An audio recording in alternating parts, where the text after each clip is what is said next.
I'm out at the Hartje Center on the pond side of the road, and I'm going to first of all check out this little pond here,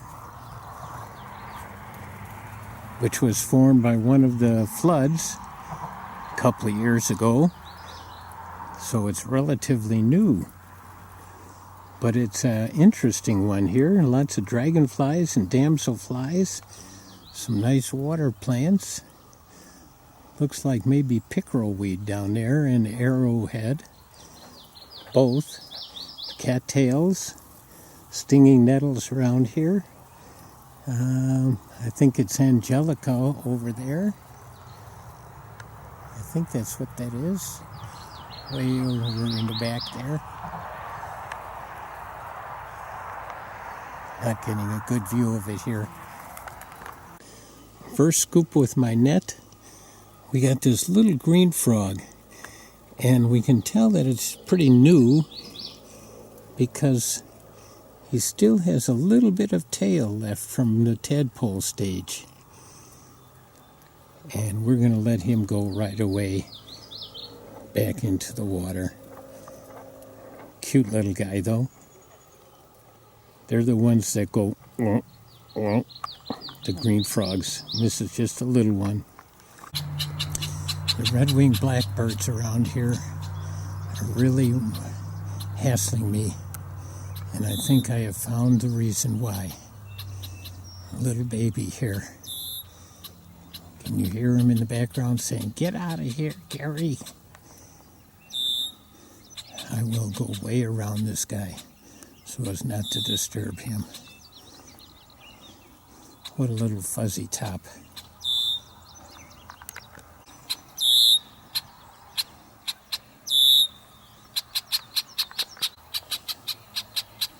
There's one of the parents yelling at me to get out of here. Leave her baby alone. I will. Just a second. Well, this pond is sure a nice habitat, but not a great place to hike along and try and catch something. I've got the usual dragonfly nymphs, some little bluegills, some tadpoles, some little toad tadpoles and some frog tadpoles, some clams, thumbnail clams, and saw lots of dragonflies. There's some cattails. There were some rushes, but those grasses are high and kind of rough. I'm hoping that since there were no game trails along it, that there were no deer around to drop off ticks, because I was neck high in those grasses. One of the plants I do recognize as edible berries are these grape vines, these grape leaves, and then the clusters of grapes. Looks like there's going to be a good crop this year. Lots of green grapes out here for right now, so that'll be nice a little bit later. They're also, they're tasty, but they're seedy. There's a big seed in each one, so that makes them a little less desirable.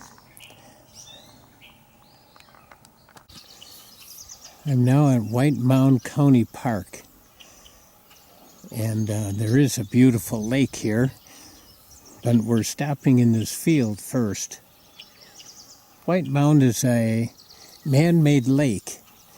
And several years ago, maybe 10, 15, the lake was getting full of sediment. There's a creek that flows into it, and every time there was a heavy rain, it would carry silt into the lake.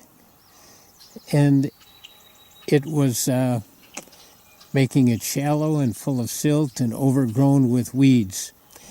So they decided to drain the lake and then truck out tons and tons and truckload after truckload of silt. But then they made shallow areas along the creek so that as the creek would overflow, some of the water and the sediment would go in these low areas before it would get to the lake. So out here you can see cattails. That's a low area they made, and the creek overflows and the silt settles out there, and this whole area is a little bit low. One of the things we're looking at here, though, is in this prairie section, there are anthills, big anthills. Well, not huge like some you might see, but they're quite a bit, and they're active in the summer like this. Maybe you can see the ants. And it's at least a foot above the regular ground here. And if you just get near it or touch it, they go wild. They are all over the place here. And these are all over around here. Also around here are a lot of gulls. These bigger gulls. And we tried looking at some by Abelman Gorge, but they were too new, too fresh. So the larva inside was not visible. Here there's some old ones. So we're going to take a look at some of these older ones. First thing we did with the gall, this is an old one, is look on the outside, see if there's any holes. If there's a smooth hole, a little smooth hole, that means the goldenrod gallfly worked its way out. If there's a jagged hole, it means that some bird or some other insect ate into it and used it for food. Now here we see, let's see if I can see them here, lots of old ones around here. The new ones are too young yet. The larvae haven't developed in those yet. This one, however, has got not just a goldenrod gallfly larva in it, but all kinds of little maggots. So something else has laid eggs in here. And, that's unexpected, but that's the way science is sometimes. You go looking for something that you think you're going to find, and you find something else. So there's all kinds of little living things in here, living larvae. Very interesting. Here we are at the lake part. The big nice field before the lake. The new building that was just built. Wonderful new building. Now the lake is the only place I have heard bullfrogs around in Sauk County. I've never seen one, but they make a loud, low, long groan.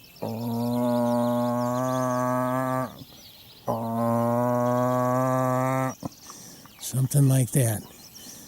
So I'm hoping to find a bullfrog tadpole today, and maybe a crayfish. I haven't found a crayfish yet. But you know how science is. You go looking for one thing and maybe you'll find something else, or maybe you won't find anything. So we'll see. This is also the site of a burn that we saw earlier this spring. They like to keep this a prairie area right up here. White Mound is only like 20 minutes south on 23 from Reedsburg. It's a great little park. And as you can see on a Monday morning, it's not very crowded. Oh, here's a little beauty right on the edge of the beach.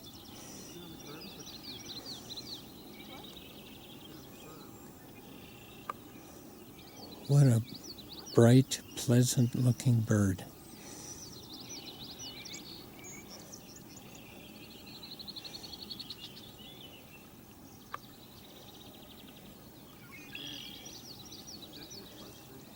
Finding something he likes there.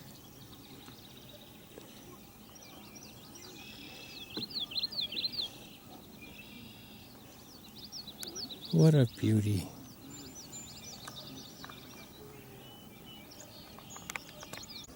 I'm using my net. I was hoping to get a bullhead or a crayfish. Normally what we get are the dragonfly larvae and bluegills. This time we've got a little bit different fish here. And we're going to let him go pretty quickly. See that black stripe down his back and the shape? This is a largemouth bass baby. A fingerling, a fry. We're going to let him go right away. All along the shore are these water plants with these little tiny flowers. Pretty little white flowers. And lots of lily pads. And rushes, cattails, and then some nice lily flowers also. Beautiful. But we're still looking for a bullfrog tadpole or a crayfish. We'll see if we can find some of those things. Well, we talked about leeches once before, and this is not a leaf. Here's a leech, and he's attached to my toes, and he's going to be sucking blood. But we'll see if I can get him off just by pulling him. We'll see. They don't really hurt or anything like that.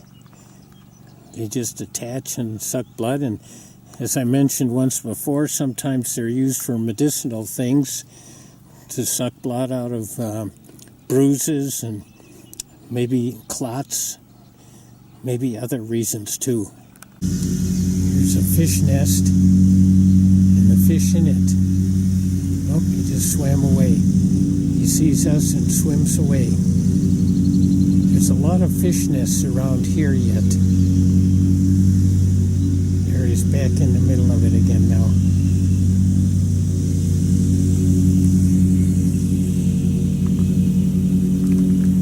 I've been netting and walking in these reeds, the rushes, and getting the usual dragonfly nymphs and some tadpoles. Let's see what we got here. They're nice size, but they're the size for green or leopard frogs. They're not the bullfrog tadpoles. So we let him go. Getting many tadpoles this size, and I think they're green or leopard frog tadpoles, but perhaps they could be first-year bullfrog tadpoles. But I think that's just wishful thinking. Well, butterflies are drawn to the beach. Birds are drawn to the beach. I'm drawn to the beach. Now that it's sunny, I think it's time for me to take a swim out to the raft and see how the water is out there.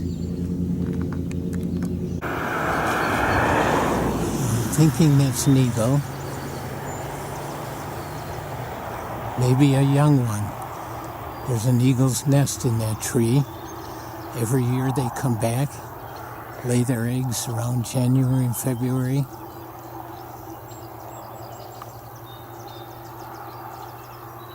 It's just so count-onable.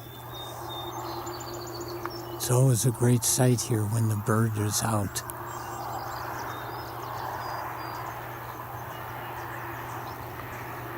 Oh, by the way, at White Mound, we didn't find any bullfrog tadpoles. I don't know why. Maybe they're not there. There were no frog calls today either. And maybe the population is just diminished. And there was no crayfish. But we did see some interesting things. And now we get to see the eagle. I am at Popple Nature Center. And amongst all of this green, and especially a lot of buckthorn, which is an invasive, a real bully. Buckthorn is kind of a small tree, just crowds everything out. But along the trail here are these bright yellow fungi with deep holes, deep indentations along this in the center. Quite striking. No idea if it's edible or what it is even, but it's a great fungus. Oh, I know we've done snakes before, but it's been a while. Well, that was fast. Didn't catch him much. But there's all these black-eyed Susans here. They are so pretty at this time of the year.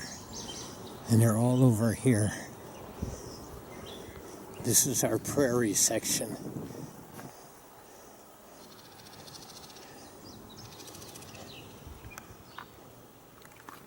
The berry bushes are starting to grow berries.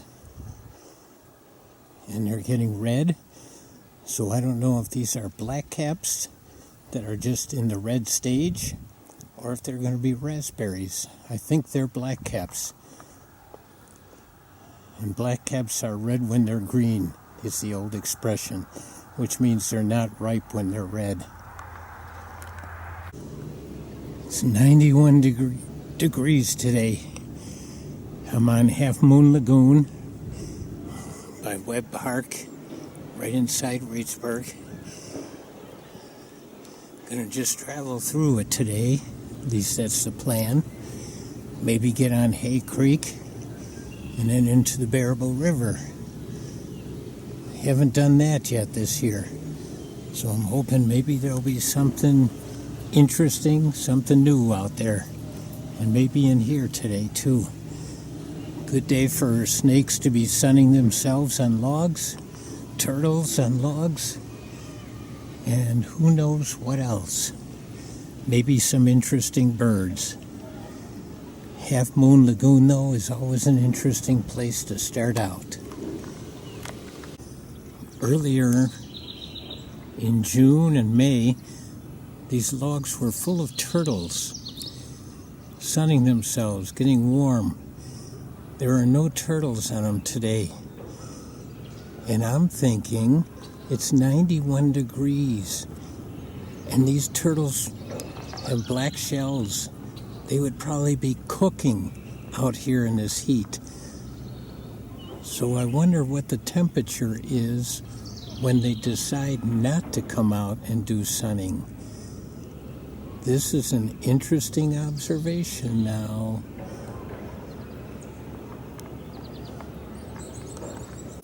We're going to pull up here on shore and then go across the weeds to Hay Creek. There are abundance of dragonflies around today, though. They are really out in force today. And damselflies. Lots of them out.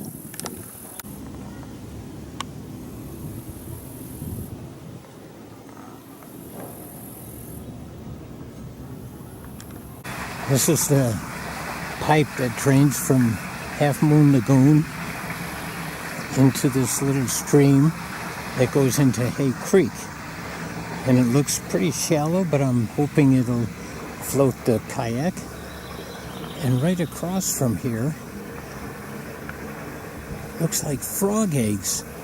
And this is so late right now, but it sure does look like frog eggs to me.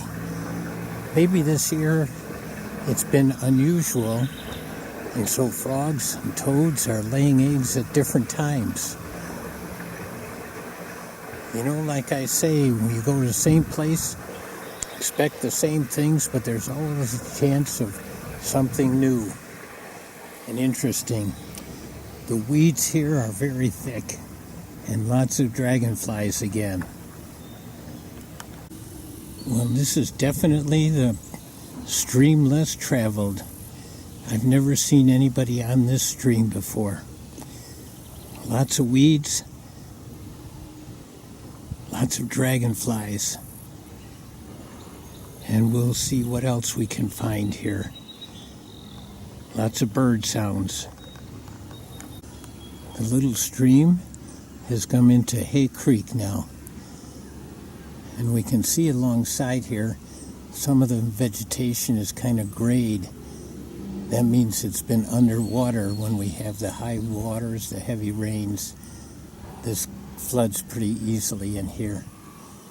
And it's a little deeper now and not quite as weedy.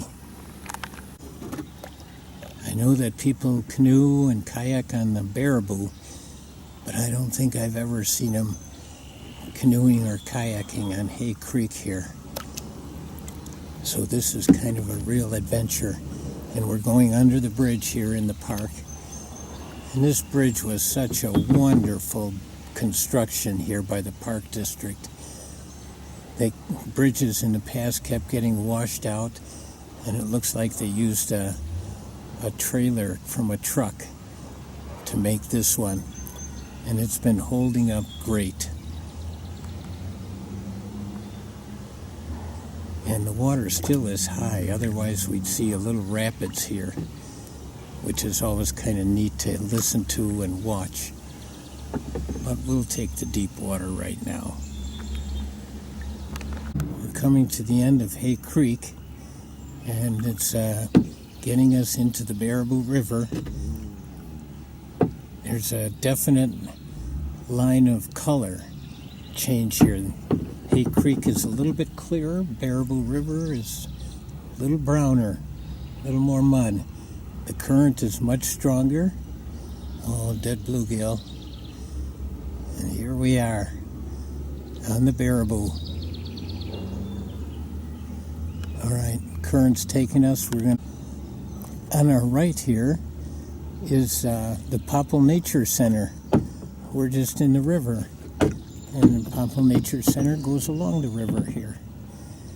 You know, sometimes things happen so fast, it'd be great to photograph it, but like a fish just jumped out of the water into a tree leaf 1.5 feet above the water. There was no way I could get the camera to catch that, but it would have been great. And here we have some more dragonflies.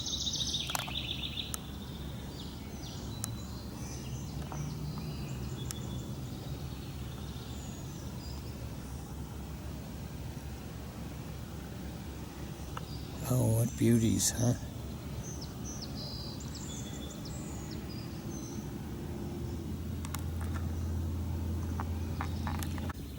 Here's an interesting area. Big overhangs, a tree on top, roots down below, and a washout, just sand. So during one of the floods, it must have eroded this area here and had it collapse. Take away all the supporting plants, undermine them, and now it's just this big washout area here. And you can see how it's created a little delta down near the river.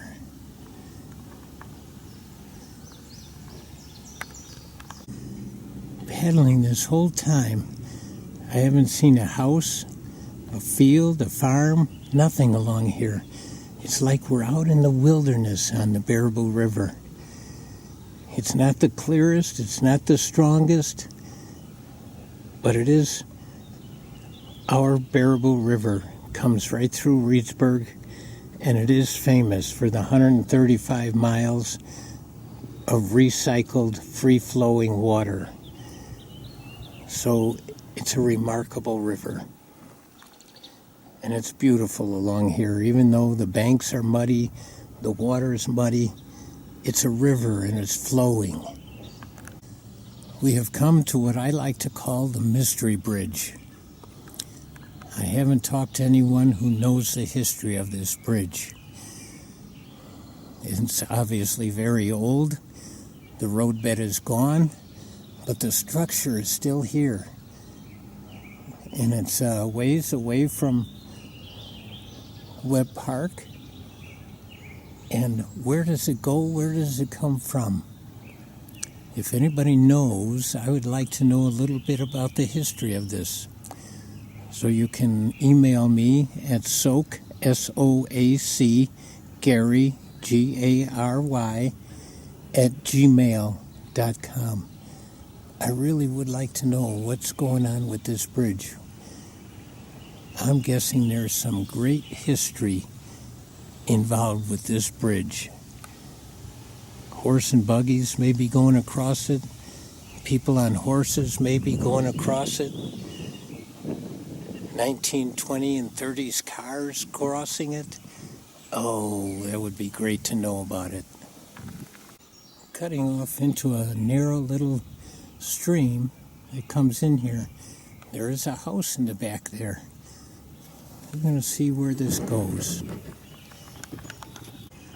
It didn't go very far, and it got quite shallow and muddy, so we're heading back out to the Baraboo. We've come about 45 minutes upstream, and the river is peaceful. There are bird noises, but no ducks, no herons, no water birds. I think it's just too hot.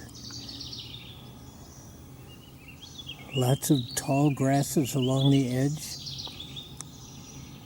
We'll see what things are like on the way back. See if we see anything different. Going up another little stream. I think this marks the boundary of the Popple Nature Center. Look at these roots holding that soil in place there. This little stream seems to be narrowing quite quickly.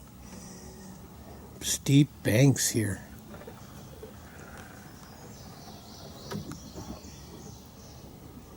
We'll see if we can go a little further.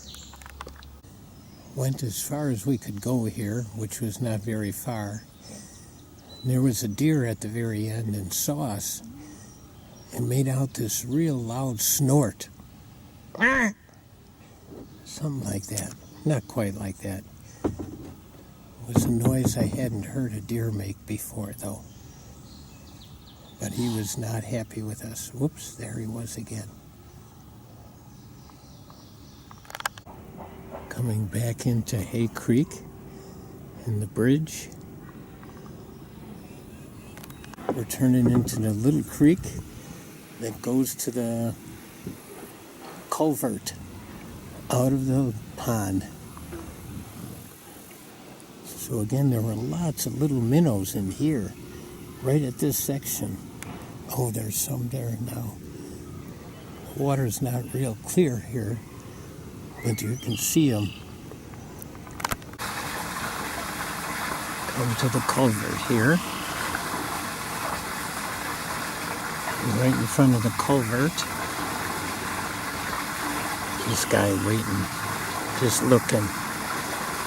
Waiting for food, watching for enemies, predators, or just lounging. This is where we get out and go into the pond, though. We're back in Half Moon Lagoon, the pond in Reedsburg, and it is full of algae on top. Now, the thing about that is it blocks the sunlight, and it blocks the sunlight to plants in the water. Plants in the water make oxygen, except when the sunlight is blocked, and then they use up oxygen. And it's just a very unhealthy kind of thing that goes on when there's too much algae like this. and that comes from a lot of sediment in the pond, runoff over the years, and it just doesn't make for good fishing either. Only the hardy fish that can take less oxygen, like the carp, they can survive in this kind of water. And a few others. On some other side there's not so much algae, but it's not a good thing here.